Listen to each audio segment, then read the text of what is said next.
প্ৰভু ভগৱন্ত শ্ৰীকৃষ্ণ যেতিয়া শৰণ লৈছিল, শৰণ লওঁতে শান্তিপুনি মুনিৰ ওচৰত শৰণ লৈছিল, তেতিয়া তেওঁ টিকনিয়ে, আমি টিভি চিৰিয়েল ইত্যাদি ইত্যাদিত দেখিবলৈ পাওঁ, টিকনি এডাল ৰাখি পেলাই বাকী মুণ্ডন কৰি দিছিল।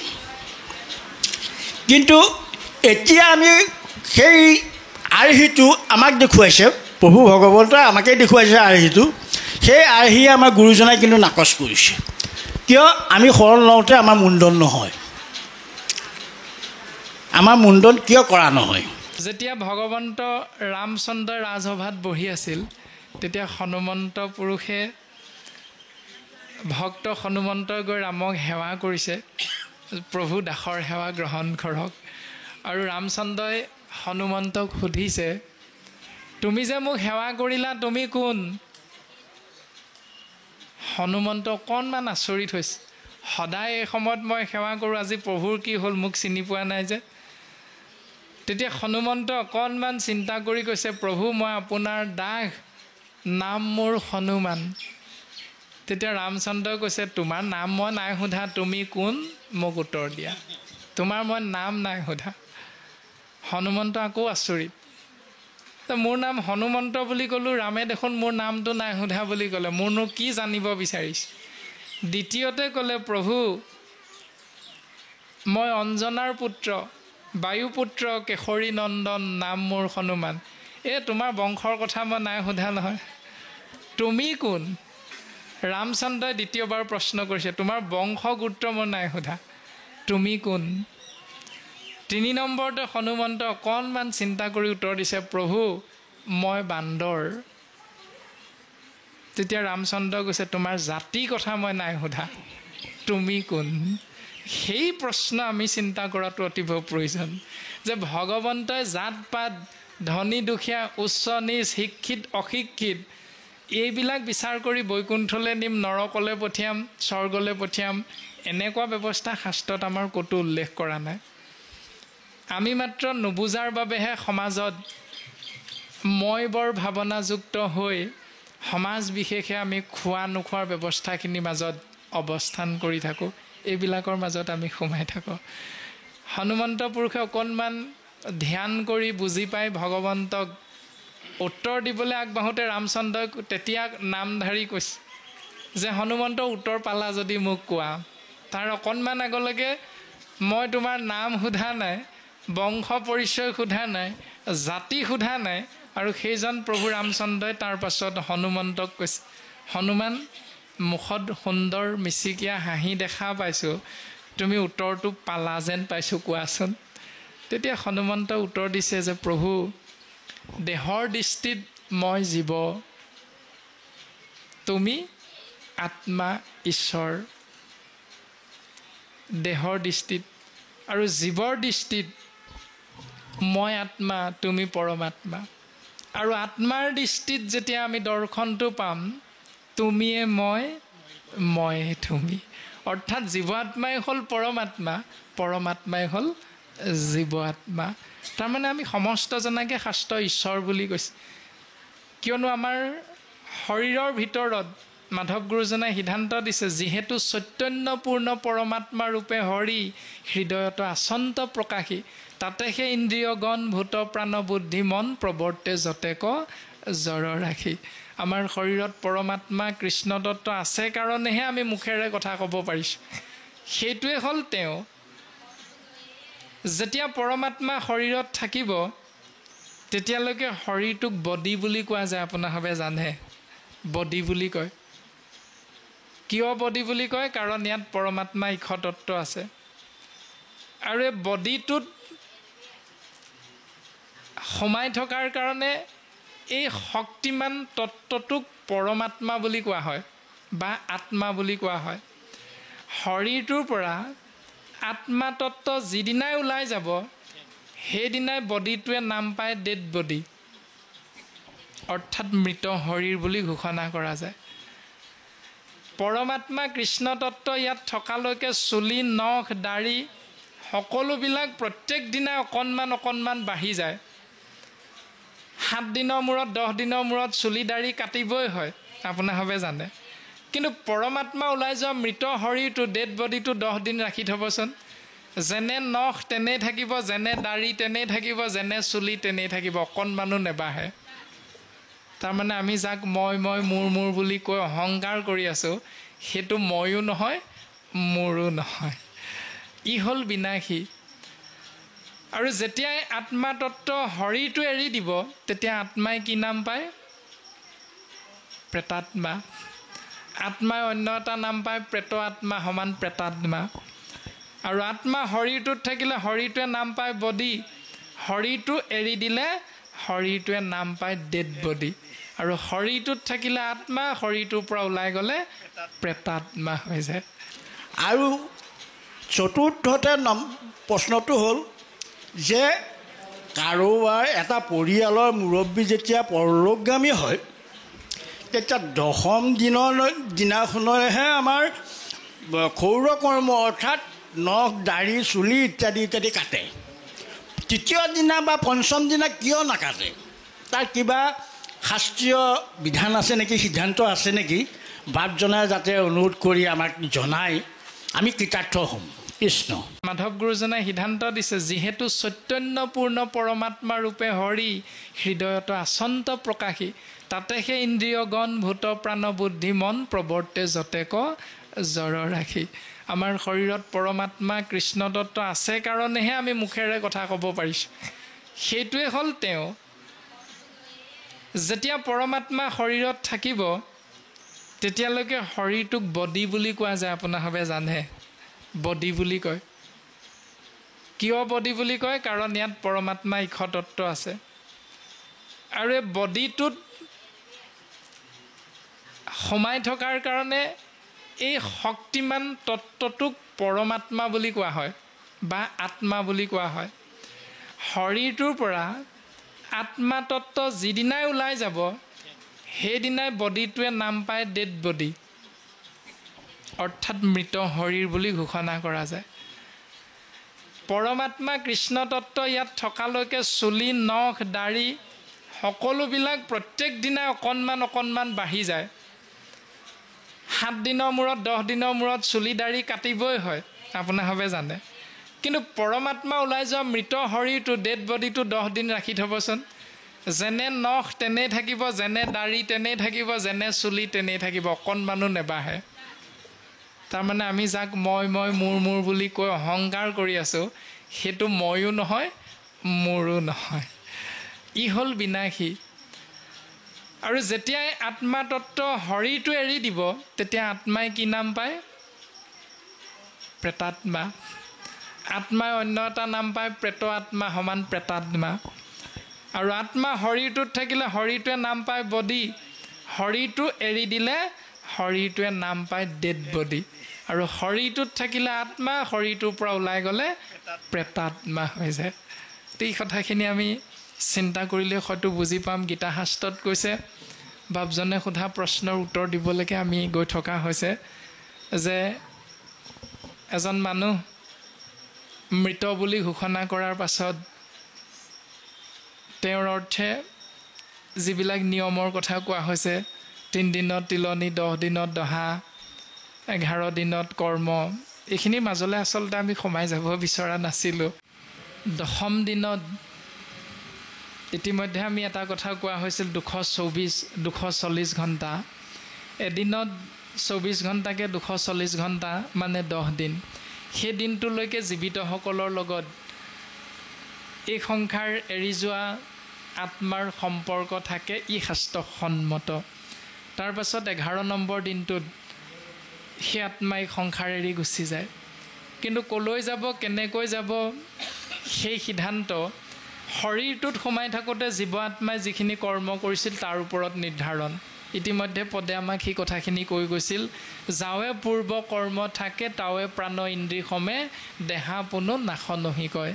এই ইন্দ্ৰিয় সহিতে যিখিনি কৰ্ম কৰা হৈছিল তাৰ অনুসাৰে জীৱই গৈ ক'ত আশ্ৰয় গ্ৰহণ কৰিব, ই নিশ্চিত হ'ব। কিন্তু শাস্ত্ৰই কৈছে ভগৱন্তৰ নাম জীয়াই থাকোঁতে নল'বও পাৰে, আত্মাই শৰীৰত থাকোঁতে নল'বও পাৰে। কিন্তু ইষ্ট মিত্ৰ কুটুম্বসকলৰ শাস্ত্ৰসন্মতে এটা নিয়ম আছে। সেই নিয়মটো হ'ল সংসাৰত থাকোঁতে মিত্ৰ হিচাপে আত্মীয় হিচাপে সহবাস কৰি আছিলোঁ, তেওঁ যাতে সদ্গতি হয়, তেওঁ যাতে নিৰ্দিষ্ট স্থানলৈ গতি কৰিব পাৰে, ভগৱন্ত পুৰুষত একাত্ম হ'ব পাৰে, তাৰ অৰ্থে এটি বাট প্ৰশস্ত কৰিবলৈ ঈশ্বৰৰ নাম 11 নম্বৰ দিনটোত আশ্ৰয় কৰে। আৰু দ্বিতীয়তে হ'ল পঞ্চম দিন, ষষ্ঠ দিন, সপ্তম দিনত দাড়ি চুলি এইবিলাক কিয় কটা নাযায় এই বুলি বাপজনে জানিব বিচাৰিছে। এইটো কোনো শাস্ত্ৰসন্মত নিয়ম আছে বুলি আমি আজিলৈকে পোৱাই নাই। তাৰ অৰ্থটো আমি এনেধৰণেহে বুজি পোৱা যায়, যিহেতু পৰলোকগামী হোৱা ব্যক্তিজনৰ লগত সম্পৰ্কটো সৌহৃদতাটো আছিল আৰু সেইকাৰণে ইষ্ট মিত্ৰ কুটুম্ব অকণমান দুখত থাকে। আৰু দুখত থাকে কাৰণে বিজ্ঞানসন্মত এটা সিদ্ধান্ত আছে, 3 দিনলৈকে দুখটো স্বাভাৱিকতে মনত থাকে, কিন্তু তাৰ পাছত সেই দুখটো অকণমান পাতল হয়। আৰু সেই দুখত থাকোঁতে যদি লঘু আহাৰ শৰীৰটোৱে গ্ৰহণ কৰে, তেতিয়াহ'লে শোকত থকা সেই শৰীৰধাৰী মনুষ্যই গ্ৰহণ কৰা লঘু আহাৰে শৰীৰটোত অকণমান হজম কৰাটোত অকণমান বিপৰীত ৰূপটোহে প্ৰকাশ হয়, প্ৰতিক্ৰিয়া হয়, ইয়াৰ বিপৰীত ৰূপ প্ৰকাশ হয়। সেইকাৰণে লঘু আহাৰৰ বিপৰীতে সেই 3 নম্বৰ দিনটোলৈকে পাতলীয়া আহাৰটোহে সেই দুখত পৰি থকা ইষ্ট মিত্ৰ কুটুম্ব আত্মীয়সকলে গ্ৰহণ কৰে। 3 নম্বৰতে সেই দুখত থকাৰ বাবে দাড়ি চুলি কাটিবলৈ যাওঁতে সেই ব্যৱস্থাটোত সোমাওঁতে হয়তো তেওঁৰ অকণমান অপকাৰ হ'ব পাৰে। আমাৰ যে বৰতীয়া মানুহজনে কোৰ কুঠাৰ মাৰিব নালাগে বুলি কয়, এইটো এটা সমাজত প্ৰচলিত নিয়ম। দাড়ি চুলি কোৰ কুঠাৰ এইবিলাক মাৰিব নালাগে, আশ্ৰয় কৰিব নালাগে, কিয়নো দুখত পৰি থাকোঁতে তেওঁ কোৰখন মাৰি থাকোঁতে, বন চিকনাই থাকোঁতে হয়তো দুখত থকাৰ বাবে তেওঁ সেই কৰ্মটোত হয়তো বিপৰীত ৰূপটোহে প্ৰকাশমান হ'ব পাৰে। সেই কোৰখনে আহি হয়তো বন নেকাটি হাতত বা ভৰিত লাগি ব্যক্তিজনৰ অপকাৰ হৈ যাব পাৰে। সেই সূত্ৰেহে এই ব্যৱস্থাটোৰ মাজত সেই 10 নম্বৰ দিনটোলৈকে সোমাব নালাগে বুলি আমি বিজ্ঞানসন্মতেই দৃষ্টিটো চাব পাৰোঁ। কিয়নো শাস্ত্ৰত জ্ঞান বিজ্ঞান তদংগ ৰহস্য এই 4টা শ্লোকত শ্ৰীনাৰায়ণে ব্ৰহ্মাক ভাগৱত কথা পদ্মকল্পত প্ৰদান কৰিছিল, প্ৰকাশ কৰিছিল বুলি শাস্ত্ৰসন্মতে আমি বুজি পোৱা যায়। আৰু বাপজনে তাৰ লগতে সংগতি ৰাখি এটা কথা কৈছে, মুণ্ডন কৰ্ম আৰু অমুণ্ডন। আৰু এই কথাটো বাপজনেও সুধিছিল যে ভগৱন্ত পুৰুষে শান্তিপনী গুৰুৰ ওচৰত শৰণ ল'বলৈ যাওঁতে মুণ্ডন কৰিছিল। এইটো বিধেয়, অৰ্থাৎ কৰাটো একো অপৰাধ নহয়। ভগৱন্ত পুৰুষে সেইটো আমাক দৰ্শন কৰাইছে যে এটা বিশৃংখলিত জীৱন আশ্ৰয় কৰি থকাৰ পাছত গুৰুৰ ওচৰত গৈ জীৱন ধন্য কৰাৰ শৃংখলাবদ্ধ এটা জীৱন আশ্ৰয় কৰিবৰ বাবে পিতৃস্বৰূপ পৰমাত্মাক প্ৰত্যেক দিনাই চিন্তা কৰি জীৱন ধন্য কৰাৰ এটি উত্তম পথ যিহেতু আমি শিকিবলৈ যাম, আশ্ৰয় কৰিবলৈ যাম, তাৰ কাৰণে পূৰ্বজন্মটো অৰ্থাৎ বিশৃংখলিত জীৱনটো পাহৰি নতুন জীৱনটো আশ্ৰয় কৰিবৰ বাবে চিনস্বৰূপে সেই মুণ্ডনটো কৰাটো গুৰুজন বস্তুৱে শাস্ত্ৰসন্মতে দৰ্শন কৰাইছে শৰণৰ দিনটোত। আৰু শৰণৰ দিনটোত সেই ব্যৱস্থাটো কৰাটো আমাৰ নাই নেকি? আমাৰো আছে। কেনেকৈ আছে? যিদিনা আমি আমাৰ শিশুটিক জ্ঞান দিবৰ বাবে বিদ্যালয়ত নাম লগাই দিবলৈ যাওঁ, তাৰ আগদিনা আমাৰ সন্তানটোৰ চুলি কাটি দিয়া নহয়নে? কাটি দিয়া হয়। আপোনালোকে চাবচোন, সন্তানটোক মুণ্ডন নকৰিলেও সন্তানটোৰ চুলিটো অকণমান হ'লেও কাটি মেলি সুন্দৰকৈ সজাই পৰাই পৰিষ্কাৰ পৰিচ্ছন্ন কৰি বিদ্যালয়ত শিক্ষকৰ ওচৰত নাম লগাবলৈ নিয়া যায়।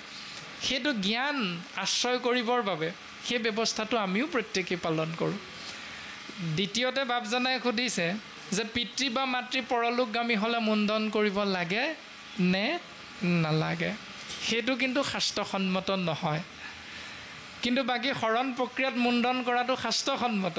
কিন্তু পিতৃ মাতৃ পৰলোকগামী হ'লে শাস্ত্ৰসন্মতে মুণ্ডন কৰিব লাগে বুলি ভাগৱত শাস্ত্ৰত আমি ক'তো আজিলৈকে পোৱা নাই। ভাগৱত শাস্ত্ৰই মুণ্ডন কৰিব লগা এটা বিষয় বৰ্তমান বাপজনাই কৈ দিলে। শান্তিপনী গুৰুৰ ওচৰত কৃষ্ণ আৰু বলৰামে শৰণ গ্ৰহণ কৰিবলৈ যাওঁতে মুণ্ডন কৰিছে, এই শাস্ত্ৰসন্মত আমি সেইটো কৰিব পাৰোঁ।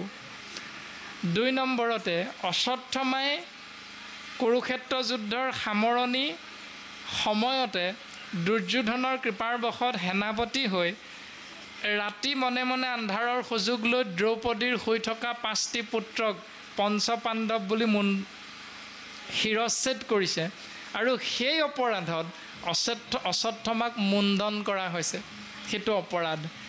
গতিকে পিতৃ মাতৃ পৰলোকগামী হ'ল, এইটো প্ৰকৃতিৰ এটা নিয়ম। দেউতা পৰলোকগামী হৈছে, আমিও এদিন পৰলোকগামী হ'ম। তো এইটো প্ৰকৃতিৰ নিয়মৰ বাবে আমি মুণ্ডন কৰাৰ কথাটো শাস্ত্ৰই নাই কোৱা। মাত্ৰ অপৰাধত পৰিলে, যেনেকৈ অশ্বত্থামাই মহা অপৰাধ কৰিছে, মুণ্ডন কৰিব লগা হ'ল, তেনে যদি অপৰাধত আমিও যুক্ত হৈ আছোঁ, তেতিয়াহ'লে আমাৰো মুণ্ডন কৰাটো শাস্ত্ৰসন্মত। যিহেতু পিতৃ বা মাতৃ পৰলোকগামী হ'ল প্ৰকৃতিৰ নিয়ম, সেই সূত্ৰে মুণ্ডন কৰাটো শাস্ত্ৰসন্মত নহয়। 3 নম্বৰতে যেতিয়া ভগৱন্ত পুৰুষক চিন্তা কৰিছিল কুন্দিলৰ ৰাজকন্যা ৰুক্মিণী দেৱীয়ে, আৰু ভক্তৰ মনোবাঞ্ছা পূৰণ কৰি ভগৱন্ত ঈশ্বৰ কৃষ্ণই ৰুক্মিণীক যেতিয়া হৰণ কৰি লৈ গৈছে, হৰণ কৰি নিয়াৰ পাছে পাছে খেদি গৈছে ৰুক্মিণীৰ ককায়েক ৰুক্মবীৰে, আৰু খেদি গৈ বাটতে যুদ্ধত অৱতীৰ্ণ হৈছে। আৰু যুদ্ধত অৱতীৰ্ণ হৈ যেতিয়া ৰুক্মবীৰ পৰাজয় হৈছে, তেতিয়া কৃষ্ণই ৰুক্মবীৰক প্ৰাণে মাৰিবলৈ লৈছে। তেতিয়া ৰুক্মিণীয়ে স্বামী কৃষ্ণক সেৱা নিবেদন কৰিছে যে শত্ৰু হ'লেও ই মোৰ প্ৰাণৰ সহোদৰ, সম্বন্ধত মোৰ ককাইদেউ, গতিকে মই মোৰ ককাইদেউৰ মৃত্যু মোৰ সন্মুখতে তোমাৰ হাতেৰে খোৱাটো মই চাব বিচৰা নাই। বেলেগ এটা কিবা উপায় যদি আছে মৃত্যু সম, তেনেকুৱা ব্যৱস্থা কৰিলেও আমি নথৈ আনন্দিত হ'ম। এইবুলি ৰুক্মিণীয়ে যেতিয়া সেৱা কৰিলে ভগৱন্তত, তেতিয়া কৃষ্ণদেৱে মৃত্যু সমান দণ্ড দিছে, ৰুক্মবীৰৰ মুণ্ডন কৰিছে। সেই ব্যৱস্থাটো শাস্ত্ৰই আমাক সিদ্ধান্ত দিছে। আৰু কিয় মুণ্ডন কৰিলে আপোনাভাৱে জানে? ৰুক্মিণী ৰুক্মবীৰৰ ভনীয়েক, আৰু কৃষ্ণ হ'ল ভনীয়েকৰ স্বামী। এতিয়া সম্পৰ্কটো কি হ'ব আপোনাভাৱে জানেই, জেঠেই বৈনাই দমতি আদি কিবাকিবি সম্পৰ্কবিলাক আমাৰ সমাজত প্ৰচলিত, সেইবিলাক জানেই। গতিকে এই মিতিৰৰ লগত সম্পৰ্কত বিৰুদ্ধাচৰণ কৰাৰ বাবে ৰুক্মবীৰক মৃত্যু সমদণ্ড মুণ্ডন কৰা কথাটো শাস্ত্ৰই আমাক সিদ্ধান্ত দিছে। 4 নম্বৰতে মুণ্ডনৰ আৰু এটা সিদ্ধান্ত শাস্ত্ৰই দিছে। যেতিয়া পঞ্চপাণ্ডৱে 12 বছৰ বনবাস, 1 বছৰ অজ্ঞাতবাস খাটিবৰ বাবে বনলৈ গ'ল, তেতিয়া বনত থাকোঁতে দ্ৰৌপদীয়ে যেতিয়া অকলশৰে জুৰিৰ পৰা পানী আনিবলৈ গৈছিল, তেতিয়া জয়দ্ৰথে দ্ৰৌপদীক নিজৰ পত্নী কৰিবৰ বাবে শৰণ কৰি লৈ গৈছিল। আৰু এই কথাটো গম পাই ভীম আৰু অৰ্জুনে গৈ জয়দ্ৰথক যুদ্ধত পৰাস্ত কৰি ধৰি আনি সকলোৰে বাক্য ৰোৱাকৈ জয়দ্ৰথৰ মুণ্ডন কৰিছে। এতিয়া জয়দ্ৰথৰ লগত পঞ্চপাণ্ডৱৰ সম্পৰ্ক কি আপোনাভাৱে জানে? যে ধৃতৰাষ্ট্ৰৰ 100জন পুত্ৰ আৰু এগৰাকী কন্যা, একেবাৰে শেষৰ গৰাকী হ'ল কন্যা, নাম হ'ল দুশলা। সেই দুশলাৰে স্বামী হ'ল জয়দ্ৰথ। এতিয়া পঞ্চপাণ্ডৱ হ'ল ধৃতৰাষ্ট্ৰৰ ভাতৃ পাণ্ডুৰ পুত্ৰ, গতিকে সম্পৰ্কটো কি হ'ব আপোনাভাৱে জানেই। গতিকে দ্ৰৌপদীক পত্নী কৰিব পৰা ব্যৱস্থাটো শাস্ত্ৰই আমাক বিধান দিছেনে নাই দিয়া, সেইটোৰ ওপৰত নিৰ্ভৰ কৰি যদি চিন্তা কৰোঁ, তেতিয়াহ'লে জয়দ্ৰথে সেইটো মিতিৰৰ লগত অপৰাধ কৰ্ম দ্ৰোহাচৰণ কৰিছে, আৰু সেইকাৰণে জয়দ্ৰথক অপৰাধৰ কাৰণে মুণ্ডন কৰ্মটো শাস্ত্ৰই বিধেয় বুলি সিদ্ধান্ত দিছে। তাৰ বাহিৰে মুণ্ডনৰ কথা ভাগৱতে ক'তো আমাক সিদ্ধান্ত নাই দিয়া। গতিকে সেইকেইটা যেতিয়া আমি পিতৃ মাতৃ পৰলোকগামী হ'লে সেইকেইটা অপৰাধত আমি পৰাই নাই, তেতিয়াহ'লে সেইটো মুণ্ডন কৰাৰ পৰা আমি বিৰত থকাটোৱে বিধেয় বুলি আমি শাস্ত্ৰসন্মতে বুজি পাম। হ'বনে প্ৰভু? কৃষ্ণ।